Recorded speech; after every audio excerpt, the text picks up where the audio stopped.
ಸ್ನೇಹಿತರೆ ನಮಸ್ಕಾರ. ರಾಜ್ಯದಲ್ಲಿ ಒಂದು ನಡೆಯಬಾರದಂತಹ ಘಟನೆ ನಡೆದೇ ಹೋಗಿದೆ. ಇಡೀ ದೇಶವೇ ಕರ್ನಾಟಕದ ಕಡೆಗೆ ತಿರುಗಿ ನೋಡುವಂತಹ ಪರಿಸ್ಥಿತಿ ಬಂದೊದಗಿದೆ. ಮೊನ್ನೆ ಈದ್ ಮಿಲಾದ್ ಹಬ್ಬವನ್ನ ಅದ್ದೂರಿಯಾಗಿ ಆಚರಣೆ ಮಾಡಲಾಗಿತ್ತು. ಮುಸ್ಲಿಂ ಬಾಂಧವರೆಲ್ಲರೂ ಕೂಡ ಶಾಂತಿ ಸ್ವಭಾವದವರು ಅಂತ ಹೇಳಿದ ಮುಖ್ಯಮಂತ್ರಿ ಸಿದ್ದರಾಮಯ್ಯನವರ ಭಾಷಣ ಇನ್ನು ಕಿವಿಯಲ್ಲೇ ಗುಯ್ಗುಡ್ತಾ ಇದೆ. ಅಷ್ಟರಲ್ಲೇ ಆಗಬಾರದಂತಹ ಕೆಲಸ ಆಗಿದೆ. ಧರ್ಮದ ಅಂಧತ್ವವನ್ನ ನೆತ್ತಿಗೇರಿಸಿಕೊಂಡಿರುವ ಒಂದಷ್ಟು ಸಮಾಜದ ಕ್ರಿಮಿಗಳಿಂದ ಇಂತಹ ಕೃತಿಯಾಗಿದೆ. ಗಣೇಶನ ಮೆರವಣಿಗೆಯ ಸಂದರ್ಭದಲ್ಲಿ ಕಲ್ಲು ತೂರಾಟವನ್ನ ಮಾಡಿದ್ದಾರೆ. ಸ್ನೇಹಿತರೆ, ಇಂತಹ ಘಟನೆಯನ್ನ ಪ್ರತಿಯೊಬ್ಬರೂ ಕೂಡ ಖಂಡಿಸಲೇಬೇಕು. ಅದು ಹಿಂದೂನೇ ಆಗಿರಲಿ, ಮುಸ್ಲಿಮೇ ಆಗಿರಲಿ. ನಮ್ಮ ಸಮಾಜದಲ್ಲಿ, ಸಂವಿಧಾನದಲ್ಲಿ ಯಾವುದೇ ಧರ್ಮವನ್ನ ಪ್ರಚಾರ ಮಾಡುವ, ಆಚರಿಸುವ ಸಂಪೂರ್ಣ ಸ್ವತಂತ್ರ ಇದೆ. ಅದು ಯಾವುದೇ ರಸ್ತೆಯಾಗಿರಲಿ, ಯಾವುದೇ ಮಸೀದಿಯ ಮುಂಭಾಗದಲ್ಲಾಗಿರ್ಬೋದು, ಯಾವುದೇ ಪ್ರದೇಶದಲ್ಲಾಗಿರ್ಬೋದು. ಆದರೆ ಕೆಲವೊಂದಿಷ್ಟು ರಾಜಕಾರಣಿಗಳು ತಮ್ಮ ರಾಜಕೀಯ ಲಾಭಕ್ಕಾಗಿ, ಅಧಿಕಾರದ ವ್ಯಾಮೋಹಕ್ಕಾಗಿ ಕೆಲವೊಂದಿಷ್ಟು ರಾಜಕೀಯ ಓಲೈಕೆಗಳನ್ನು ಮಾಡ್ತಾ ಬರ್ತಾ ಇದ್ದಾರೆ. ಅದು ಸರಿಯಲ್ಲ. ಆದರೆ ಕೆಲವೊಂದಿಷ್ಟು ಜನರು ಕೂಡ ಹುರಿಯುವ ಬೆಂಕಿಗೆ ತುಪ್ಪ ಸುರಿಯುವ ಕೆಲಸ ಮಾಡ್ತಾ ಇದ್ದಾರೆ. ಅದು ಆಗಬಾರ್ದು. ಜೊತೆಗೆ ಕೆಲವೊಂದಿಷ್ಟು ಮಾಧ್ಯಮಗಳಲ್ಲೂ ಕೂಡ ನಮ್ದು ಆ ಧರ್ಮ, ನಿಮ್ದು ಈ ಧರ್ಮ ಅಂತ ಒಂದಿಷ್ಟು ಆಂಕರ್ಗಳು ಕೂಡ ಪ್ರಜ್ಞೆ ಇಲ್ಲದಂತೆ ಮಾತನಾಡ್ತಾ ಇದ್ದಾರೆ. ದೇಶಾದ್ಯಂತ ತಂತ್ರಜ್ಞಾನ ಅಭಿವೃದ್ಧಿಯ ಬಗ್ಗೆ ಗಮನ ಹರಿಸ್ತಾ ಇದ್ರೆ ನಮ್ಮ ಜನಗಳು ಮಾತ್ರ ಇನ್ನು ಅದ್ಯಾವಾಗ ಪ್ರಜ್ಞಾವಂತರಾಗ್ತಾರೋ ಗೊತ್ತಿಲ್ಲ. ಕಳೆದ ವರ್ಷ ಇದೇ ಸಂದರ್ಭದಲ್ಲೂ ಕೂಡ ಮಂಡ್ಯದ ನಾಗಮಂಗಲದಲ್ಲಿ ಗಣಪತಿ ವಿಸರ್ಜನೆಯ ಸಂದರ್ಭದಲ್ಲೂ ಕೂಡ ಕಲ್ಲು ತೂರಾಟವನ್ನ ಮಾಡಲಾಗಿತ್ತು. ಕೋಟ್ಯಾಂತರ ರೂಪಾಯಿ ಮೌಲ್ಯದ ಆಸ್ತಿ ಪಾಸ್ತಿ ಎಲ್ಲವೂ ಕೂಡ ನಷ್ಟವಾಗಿತ್ತು. ಇದೀಗ ಅಂಥದ್ದೇ ದುರ್ಘಟನೆಯ ಪರಿಸ್ಥಿತಿ ಬಂದೊದಗಿದೆ.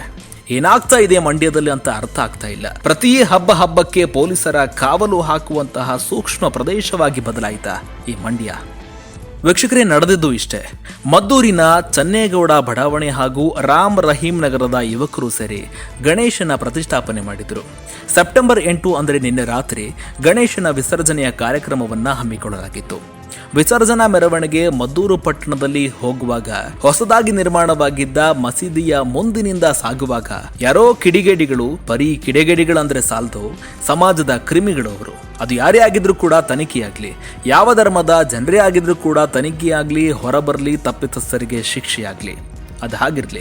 ವೀಕ್ಷಕರೇ, ಗಣೇಶನ ಮೆರವಣಿಗೆ ಸಾಗ್ತಾ ಇದ್ದ ಸಂದರ್ಭದಲ್ಲಿ ಮೆರವಣಿಗೆಯಲ್ಲಿದ್ದವರ ಮೇಲೆ ಕಲ್ಲು ತೂರಾಟವನ್ನ ಮಾಡಿದ್ದಾರೆ. ಅದಕ್ಕೆ ಪ್ರತಿಯಾಗಿ ಮೆರವಣಿಗೆಯಲ್ಲಿದ್ದವರು ಕೂಡ ಸಹ ಮಸೀದಿಯ ಕಡೆಗೆ ಕಲ್ಲು ತೂರಾಟವನ್ನ ಮಾಡಿದ್ದಾರೆ.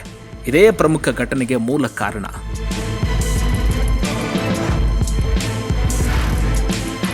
ಸ್ನೇಹಿತರೆ, ಮೆರವಣಿಗೆ ಮಸೀದಿ ಬಳಿಗೆ ಬಂದಾಗ ಯಾವುದೇ ಘೋಷಣೆ ಕೂಗಬಾರದು, ಮೈಕ್ ಹಾಕಬಾರದು ಅಂತ ಎಚ್ಚರಿಕೆಯನ್ನ ಕೊಡಲಾಗಿತ್ತು.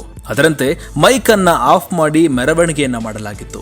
ಇದಾದ ಬಳಿಕ ಲೈಟ್ ಅನ್ನ ಆಫ್ ಮಾಡಿ ಏಕಾಏಕಿಯಾಗಿ ಗಣಪತಿ ಮೆರವಣಿಗೆ ಸಾಗ್ತಾ ಇದ್ದ ಸಂದರ್ಭದಲ್ಲಿ ಮಸೀದಿಯಿಂದ ಕಲ್ಲನ್ನ ತೂರಾಟ ಮಾಡಿದ್ದಾರೆ. ಕಲ್ಲು ತೂರಾಟದಿಂದ ಕ್ಷಣಕಾಲ ಗಾಬರಿಗೊಂಡ ಯುವಕರು ಕೂಡ ಕಲ್ಲು ತೂರಿದ ಕಡೆಗೆ ಇವರು ಕೂಡ ಕಲ್ಲನ್ನ ಎಸೆದಿದ್ದಾರೆ. ನಾವು ಸುಮ್ಮನಿದ್ರು ಕೂಡ ನಮ್ಮ ಮೇಲೆ ಈ ರೀತಿಯಾಗಿ ದಾಳಿ ಮಾಡ್ತಾ ಇದ್ದಾರೆ. ಮೊನ್ನೆ ಇವರ ಹಬ್ಬವನ್ನ ಮಾಡಿದಾಗ ನಾವು ಗಲಾಟೆ ಮಾಡಿದ್ವಾ ಅಂತ ಇಂದು ಯುವಕರ ಪ್ರಶ್ನೆ ಮಾಡಿದ್ದಾರೆ. ಸ್ನೇಹಿತರೆ, 1 ವರ್ಷದ ಹಿಂದೆ ನಡೆದಿದ್ದ ನಾಗಮಂಗಲದ ಗಲಾಟೆ ಮಾಸುವ ಮುನ್ನವೇ ಮತ್ತೊಂದು ಅದೇ ರೀತಿಯ ಘಟನೆ ಮರುಕಳಿಸಿದ್ದು ಸದ್ಯ ಪರಿಸ್ಥಿತಿ ಮಾತ್ರ ಬೂದಿ ಮುಚ್ಚಿದ ಕೆಂಡದಂತಿದೆ. ಸ್ವಯಂ ಘೋಷಿತ ಮದ್ದೂರು ಬಂದ್ಗೆ ಕರೆಯನ್ನ ಕೊಡಲಾಗಿದೆ. ಈ ವಿಚಾರಕ್ಕೆ ಸಂಬಂಧಪಟ್ಟ ಹಾಗೆ ಕಲ್ಲು ತೂರಾಟ ಮಾಡಿ ಕಿಡಿಗೇಡಿಗಳ ದುಷ್ಕೃತ್ಯದಿಂದ ಇಡೀ ಪಟ್ಟಣವೇ ಉದ್ವಿಗ್ನಗೊಂಡಿದ್ದು ಇದೀಗ ಈ ಪ್ರಕರಣ ತೀವ್ರ ಸ್ವರೂಪ ಪಡೆದುಕೊಂಡಿದೆ. ಪ್ರೀ ಪ್ಲಾನ್ ಅನ್ನ ಮಾಡಿ ಕಲ್ಲನ್ನ ತೂರಾಟ ಮಾಡಿದ್ದಾರೆ ಅಂತ ಸಾರ್ವಜನಿಕರು ಆರೋಪ ಮಾಡ್ತಾ ಇದ್ದಾರೆ. ಈ ಸಂಬಂಧಪಟ್ಟಂತೆ ಆಡಳಿತಾರೂಢ ಕಾಂಗ್ರೆಸ್ ಹಾಗೂ ವಿಪಕ್ಷ ಬಿಜೆಪಿ ಜೆಡಿಎಸ್ನ ನಾಯಕರೆಲ್ಲರೂ ಕೂಡ ಆರೋಪ ಪ್ರತ್ಯಾರೋಪ ಜೋರಾಗಿ ನಡೀತಾ ಇದೆ. ರಾಜಕೀಯ ಸ್ವರೂಪ ಪಡೆದುಕೊಂಡಿದೆ. ಇದರ ಮಧ್ಯೆ ಗೃಹ ಸಚಿವ ಡಾಕ್ಟರ್ ಜಿ ಪರಮೇಶ್ವರ್ ಅವರು ಕೂಡ ಮಾತನಾಡಿದ್ದು, ಕಲ್ಲು ತೂರಾಟ ಪೂರ್ವ ನಿಯೋಜಿತ ಕೃತ್ಯ ಅಂತ ಮಾಹಿತಿ ಇದೆ. ಈ ಬಗ್ಗೆ ಪೊಲೀಸರು ತನಿಖೆ ನಡೆಸಿ ಕ್ರಮ ಕೈಗೊಳ್ಳುತ್ತಾರೆ ಅಂತ ಸ್ಪಷ್ಟಪಡಿಸಿದ್ದಾರೆ. ವೀಕ್ಷಕರೇ, ಗೃಹ ಸಚಿವರ ಮಾಹಿತಿಯ ಪ್ರಕಾರ ಗಣೇಶನ ಮೆರವಣಿಗೆ ಹೋಗುವಾಗ ಯಾರೋ ಚಿಕ್ಕ ಮಕ್ಕಳು ಮೇಲಿಂದ ಹುಗಿದಿದ್ದಾರಂತೆ. ನೋಡೋಣ, ಚಿಕ್ಕ ಮಕ್ಕಳು ಅದೆಷ್ಟು ದೊಡ್ಡ ಕಲ್ಲುಗಳನ್ನ ಹಾಕಿದ್ರು ಅಂತ ಗೊತ್ತಾಗುತ್ತೆ. ಒಟ್ನಲ್ಲಿ ಕೋಮಿನ ನಡುವಿನ ಈ ದ್ವೇಷ ಯಾವುದೇ ಕಾರಣಕ್ಕೂ ಕೂಡ ಒಳ್ಳೆಯದಲ್ಲ. ಇನ್ನೊಂದು ಕಡೆ ವಿದೇಶದ ಪ್ರವಾಸದಲ್ಲಿರುವ ಮದ್ದೂರಿನ ಕಾಂಗ್ರೆಸ್ ಶಾಸಕ ಕದಲೂರು ಉದಯ್ ವಿದೇಶದಿಂದಲೇ ವಿಡಿಯೋ ಮುಖಾಂತರ ಸಂದೇಶವನ್ನ ಕೊಟ್ಟಿದ್ದಾರೆ. ಎಲ್ಲರೂ ಶಾಂತಿಯನ್ನ ಕಾಪಾಡುವಂತೆ ಮನವಿ ಮಾಡಿದ್ದಾರೆ. ಈ ಘಟನೆಯನ್ನ ನಾನು ಖಂಡಿಸ್ತೇನೆ. ಘಟನೆ ಹಿಂದೆ ಯಾರೇ ಇದ್ರೂ ಕೂಡ ನಿರ್ದಾಕ್ಷಿಣ್ಯವಾಗಿ ಕ್ರಮ ಕೈಗೊಳ್ಳುತ್ತೇವೆ. ಯಾರು ಆತಂಕಕ್ಕೆ ಒಳಗಾಗಬೇಡಿ, ಯಾರು ಕೂಡ ಉದ್ವೇಗಕ್ಕೆ ಒಳಗಾಗಬೇಡಿ. ನಮ್ಮ ತಾಲೂಕಿನ ಜನ ಶಾಂತಿ ಪ್ರಿಯರು. ಆಗಿರುವ ಘಟನೆಯನ್ನ ಸರಿಪಡಿಸಿಕೊಳ್ಳೋಣ. ತಪ್ಪಿತಸ್ಥರನ್ನ ಸೆದೆಬಡಿದು ನ್ಯಾಯ ಕೊಡಿಸುವ ಕೆಲಸ ಮಾಡ್ತೇವೆ. ನಿಮ್ಮ ಜೊತೆಗೆ ನಾವು ಯಾವಾಗಲೂ ಕೂಡ ಇರ್ತೇವೆ. ಎಲ್ಲರೂ ಕೂಡ ಶಾಂತಿಯನ್ನ ಕಾಪಾಡುವಂತೆ ಮನವಿ ಮಾಡಿಕೊಂಡಿದ್ದಾರೆ. ನೋಡೋಣ ವೀಕ್ಷಕರೇ, ಈ ಘಟನೆಯ ಸುಖಾಂತ್ಯವನ್ನ ಕಾಣುತ್ತಾ ಅಥವಾ ರಾಜಕೀಯ ತಿರುವಿನಿಂದ ಮತ್ಯಾವ ಸ್ವರೂಪ ಪಡೆದುಕೊಳ್ಳುತ್ತೆ ಅಂತ ಕಾದಷ್ಟೇ ನೋಡೋಣ.